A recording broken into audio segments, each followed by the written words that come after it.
11 ವರ್ಷದ ಬಾಲಕಿ ಯೋಗಿತಾಳಿಗೆ brain cancer ಆಗಿದ್ದು, ತಾಲೂಕು ಆಡಳಿತ, ತಾಲೂಕು ಪಂಚಾಯಿತಿ ವತಿಯಿಂದ ಶಾಸಕ ಎಸ್ಆರ್ ಶ್ರೀನಿವಾಸ್ ಅವರ ನೇತೃತ್ವದಲ್ಲಿ 3 ಲಕ್ಷ ಧನ ಸಹಾಯ ಮಾಡಲಾಯಿತು. ಗುಬ್ಬಿ ತಾಲೂಕಿನ ಜಿ ಹರವೇಸಂದ್ರ ಗ್ರಾಮದ ಮಂಜುನಾಥ್ ಅವರ ಮಗಳಾದ ಯೋಗಿತಾ ಮನೆಗೆ ಆಗಮಿಸಿ ಮಾತನಾಡಿದ ಶಾಸಕ ಎಸ್ಆರ್ ಶ್ರೀನಿವಾಸ್ ಅವರು, ಕಳೆದ 1 ವರ್ಷದಿಂದಲೂ ಸಹ ಈ ಪುಟ್ಟ ಬಾಲಕಿಗೆ ಸಮಸ್ಯೆ ಕಾಡುತ್ತಿದ್ದು, ಕಳೆದ 4 ತಿಂಗಳ ಹಿಂದೆ 1 ಲಕ್ಷ ಹಣವನ್ನ ಸಹಾಯ ಮಾಡಲಾಗಿತ್ತು. ಈಗ ತಾಲೂಕು ಆಡಳಿತ ಹಾಗೂ ತಾಲೂಕು ಕಚೇರಿ ವತಿಯಿಂದ 3 ಲಕ್ಷ ಹಣವನ್ನ ನೀಡಿದ್ದು, ಮುಂದಿನ ದಿನದಲ್ಲಿಯೂ ಸಹ ಹೆಚ್ಚಿನ ಚಿಕಿತ್ಸೆಗೆ ಸಹಕಾರವನ್ನ ನೀಡುತ್ತೇವೆ. ಮುಂದಿನ ದಿನದಲ್ಲಿ ಆ ಮಗು ಎಲ್ಲಿಯವರೆಗೆ ಓದುತ್ತದೆಯೋ ಅಲ್ಲಿಯವರೆಗೆ ನಾನೇ ಓದಿಸುತ್ತೇನೆ. ಸಾಕಷ್ಟು ಸಾರ್ವಜನಿಕರು ಸಹ ಸಹಾಯವನ್ನ ಮಾಡುತ್ತಿದ್ದಾರೆ. ಲಕ್ಷಾಂತರ ರೂಪಾಯಿ ಖರ್ಚಾಗಿದ್ದು, ಕಳೆದ 6 ತಿಂಗಳಿಗೆ ಹೋಲಿಕೆ ಮಾಡಿದರೆ ಮಗು ಚೇತರಿಕೆ ಕಂಡಿದೆ. ಮತ್ತಷ್ಟು ಬೇಗ ಗುಣಮುಖವಾಗಲಿ ಎಂದು ದೇವರಲ್ಲಿ ಪ್ರಾರ್ಥಿಸುತ್ತೇನೆ. ನಾನು ಖಂಡಿತ ಈ ಕುಟುಂಬದ ಜೊತೆಯಲ್ಲಿ ಇರುತ್ತೇನೆ ಎಂದು ಹೇಳಿದ್ರು. ಈ ಸಂದರ್ಭದಲ್ಲಿ ತಹಶೀಲ್ದಾರ್ ಆರತಿ, ತಾಲೂಕು ಪಂಚಾಯಿತಿ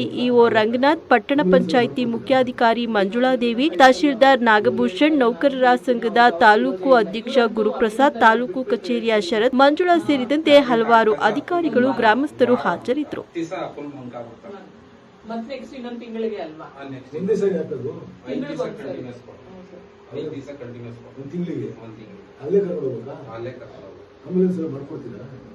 ಒಂದೊಂದು ದಿನ ಕಳ್ಸಲ್ಲ ಅವರು. ಇವ್ರು ಹೇಳ್ತಾರೆ, ನಾನು ಹೇಳ್ತೀನಿ, ಅವ್ರದ್ದು ಅವ್ರು ಇರೋದೇ ಇಲ್ಲ. ಇವ್ರಂತೂ ಅಭಿನಂದನ್ ಅವ್ರು ಬಿಟ್ಬಿಟ್ರು 2 ಸರಿಗೆ.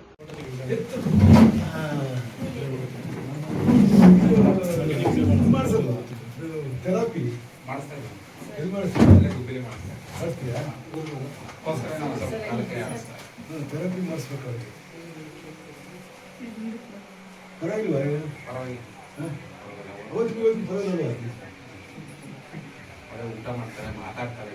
ಈಗೇನು ಊಟ ಮಾಡ್ತಾಳ? ಸ್ಪೂನ್ ಊಟ ಮಾತಾಡ್ಸ. ಚೆನ್ನಾಗಿದೀಯಾ? ಮಾತಾಡ ಜೋರಾಗಿ. ಚೆನ್ನಾಗಿದ್ದೀನಿ ಅನ್ಬೇಕು. ಹೇಳು.